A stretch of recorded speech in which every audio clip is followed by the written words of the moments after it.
Hello, everyone, and welcome back to Trekyards. I am Captain Foley. Stu, I can't hear you.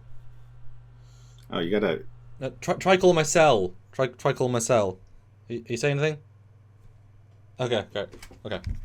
Stuart. Hello, Commander. Hey, Yeah, I'm Connor Kongs. I think that's what you said. yes, it is. You have to read my lips. That's great. It's a really awkward way of doing the episode, but hey, the tech's broken, so... What did you say, Stuart? Today we're going to be talking about tech. Not regular, but like canon-accurate tech in Discovery. So you're getting scrambled... Hold on a second. I might have a solution to this problem. Okay. Are you ready? Yeah, hold on. I just got to make sure this is... There we go. Oh, that's loud. There. Can you hear me? Can you understand me this time? You got me? That's coming through these now. I think you've got it set up so that this comes through that. You have to readjust that for the normal. I'm just going to set this on my desk then and just talk to you. Okay. But okay, because you can hear me. Okay. Tech. All right. Longest intro ever. Tech in Discovery. We are going to be talking today about something that we saw in the latest episode 10, the Great Barrier. So, and we're off to the races. Go. Yes. You were not expected that way, Stuart. Yep. Nope. Yep. Sure. Maybe. I don't know. So, in the first scene, we have this great conversation with many of the leading players from the 2 seasons of Discovery in the Future, and happenstance on the tabletop, they bring in multiple props from older Treks, and as an audience, we're thinking, whoa, then it skips away from it, never to be come back again. And that's why we're on Trekyards, to stop, compare, contrast, theorize, and obviously we'll do the full comparisons in a moment, but here is a little collage of just the 2 frames with a Picard com badge, with a Voyager version, a TNG version, a TOS translator, a TOS communicator, and a Enterprise translator. What do you think? They are staring at this. Well, I mean, they focused on initially the Picard com badge, so, you know. It's like the first shot of the episode. Yeah, I didn't expect it to be that, but it's good seeing all this stuff back, all these universal translators and confirmation bias discussion.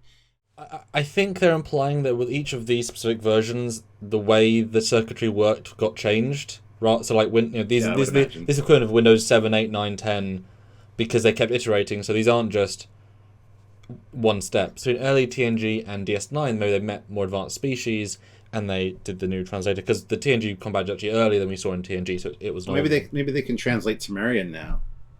Yeah. Hey, sure. Yeah. So you've got iteration. So I liked that as a concept, and it was certainly a reason to have it. Many things strike me in this visual. I'll let you throw out the one that strikes you most as being, well, that's an interesting note. Well, see, the TOS one was nice. Actually, there's 3 things that stand out to me right away. Do you want to say them all? Sure. TOS one, the shininess of the comm badges, and the I don't necessarily think it's a redesigned TOS communicator. I think it's actually more like one we see in Star Trek 3. It's kind of got that look to it. A little bit different than the TOS one, even though, yeah, it is Discoveryverse. So next picture, I've done a full comparison, and what was kind of fun about this is that, I pulled out multiple props and just took a picture of them to match the angle, which was really great. So, a little bit easier. A lot of things. First of all, yes, obviously, they did not get the comm badges right, because they are chrome. They were never chrome. And even Picard, they're not chrome, so they just got them. I assume these are the pin sets. They just brought them in because they're wrong. I mean, they're not chrome. They never were. So that's just, and also the deltas are curved. They're like organically. I mean, they look nice in their own way, but the deltas are actually hard, flat, etc. And they got them. So those are just wrong, which is interesting because we also saw a comm badge on Yor, which was right, and in Picard. So this was an active choice to get the wrong badges. That's a sign this is a different universe because they're just wrong.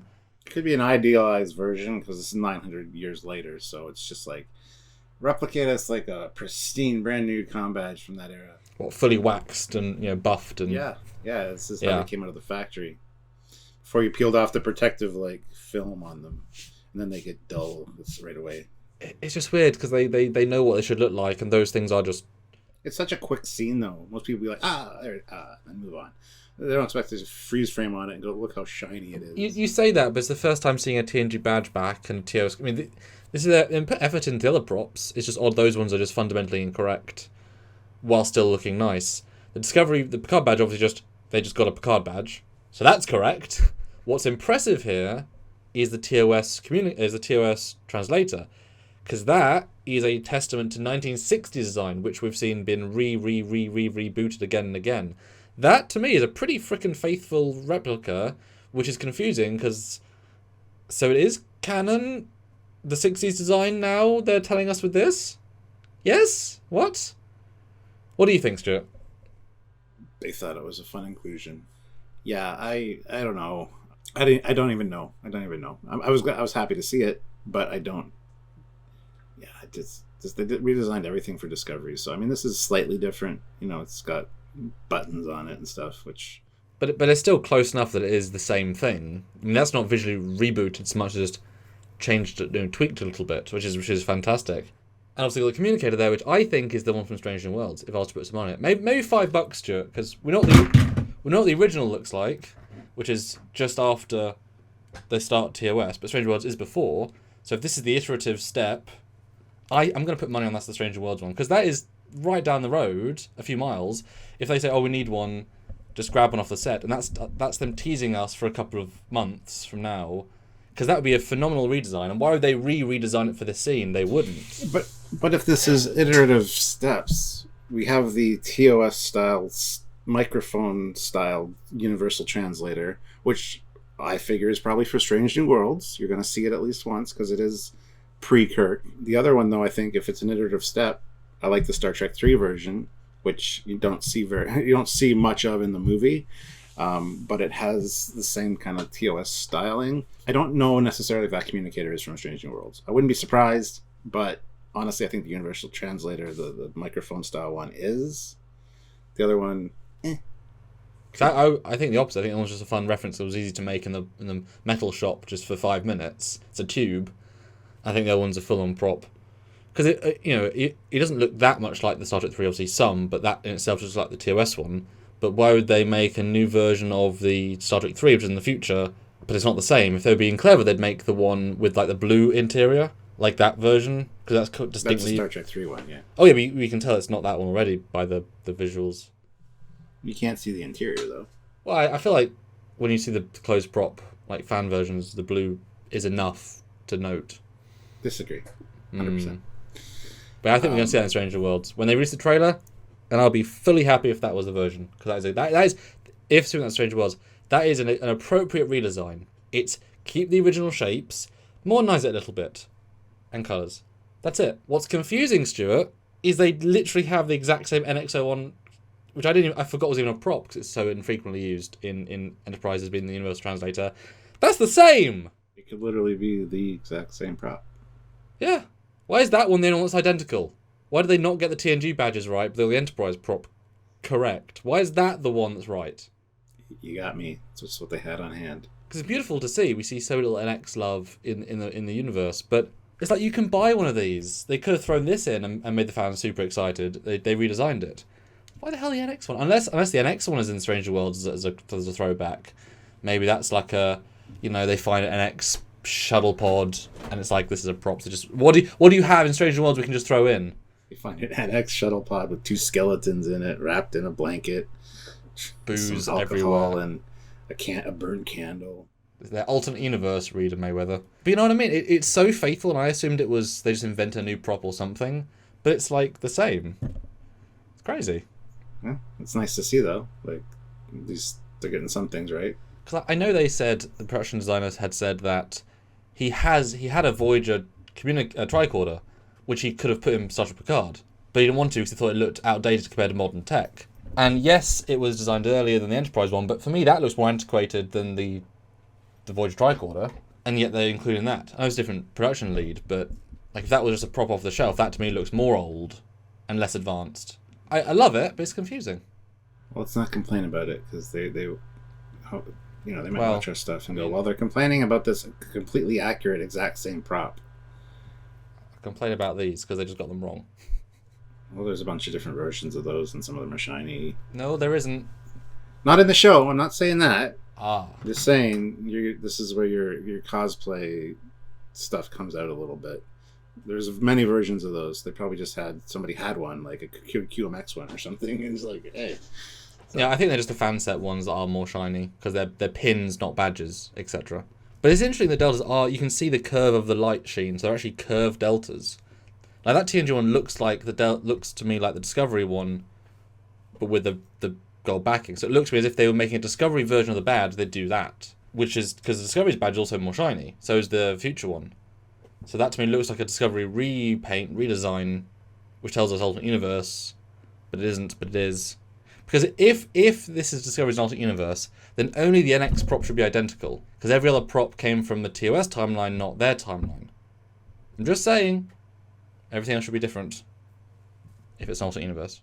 If I just go up to Picard era, though, there's nothing in the iterative years. So we could have another comm badge that's totally different that we've never seen before. Because they had like 900 years of different comm badges. But, they're just going to show these ones. I mean, yeah, it's tricky because then you could be inventing new things. But they should definitely include the relativity badge.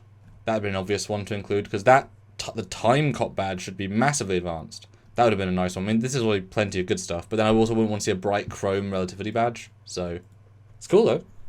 Which was fun. Yeah, I was happy to see it for sure. I just wish there were more of a reason for them to be there. Mm-hmm. Well, this is a show and tell meeting. Look what our replicators can do now. We've actually had like Burnham, hold up this one and say, "Oh wow, it's different to our one." Yes, it was from 30 years later. Sweet. Like that would have been nice, like a little nod to that's not her one because it's clearly not one. Although no Discovery comm badge or anything, a Discovery original era flip communicator. So, but yeah, I'm sorry about Stranger Worlds one because I'd be happy with that too. Yeah. Pretty happy. Well, what do you guys think? There you have it, guys. Glad I had this thing ready to go so that we could communicate. But it just comes through on my phone though when you do that. Yes. Oh well. Okay. What? Can you hear me now? Well, hold on. Click. Okay. Right now you can hear me in this one. Okay. If I do this now in stereo, and then hold on. Okay. Now you're in trio. How's that sound? It's fantastic. 3D sound. Anyway, guys, comment down below your thoughts on it. What do you think about seeing these? And are you happy about it? Do you think that's the Strange New Worlds communicator? Very well could be. I do like the microphone style one. I hope they use it at least once in the Strange New Worlds show because they should be using it still. Still, anyway, you know what I mean. Anyway, comment down below what you think. Like the video, subscribe to the channel so you don't miss any of these kind of breakdown videos where we talk about this kind of stuff because we love comparing it and seeing how accurate they are. And make sure you join us for our lives when you're able to. They're fully in depth, fully whatever, and I'm sure we'll talk about these in our live review as well, so go back and check out that. And of course, support us via direct donations if you can for all of our free videos and all different shows coming up. Picard's going to be huge, Stranger World's going to be huge, Tune-In Flows, breakdowns, analysis, so you don't have to make them yourselves because they take time. Patreon, PayPal, join the channel, super chatting on the lives, all great ways, all helpful, and thanks in advance because it all helps. That's right. So until next time, he's Commander Calkins. He's Captain Foley. And Trekyards is out of here. Bye, guys. Bye.